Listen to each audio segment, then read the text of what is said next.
মধ্যপ্রাচ্যের দেশগুলোর সঙ্গে মিল রেখে আগাম পবিত্র ঈদ উল ফিতর উদযাপন করা হচ্ছে শরীয়তপুর জেলার বিভিন্ন এলাকায়।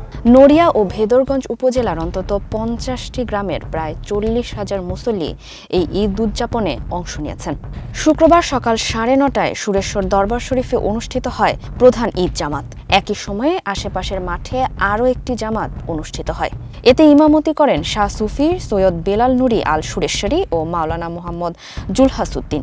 স্থানীয়ভাবে জানা যায়, সুরেশ্বর, কেদারপুর, চাকদ, চণ্ডীপুর এবং ভেদরগঞ্জ উপজেলার দক্ষিণ দারাগড় সহ বিভিন্ন এলাকার মুসল্লিরা দীর্ঘদিন ধরেই মধ্যপ্রাচ্যের সঙ্গে মিল রেখে রোজা, দক্ষিণ দারাগড় সহ বিভিন্ন এলাকায় প্রায় ১৫০ বছর ধরে এই রীতি চলে আসছে। তারা মধ্যপ্রাচ্যের সঙ্গে মিল রেখে রোজা ও ঈদ পালন করেন।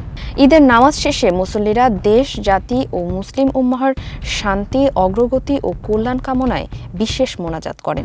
পরে একে অপরের সঙ্গে কোলাকুলি ও শুভেচ্ছা বিনিময়ের মধ্য দিয়ে ঈদের আনন্দ ভাগাভাগি করে নেন। হয়ে গেছে এটা।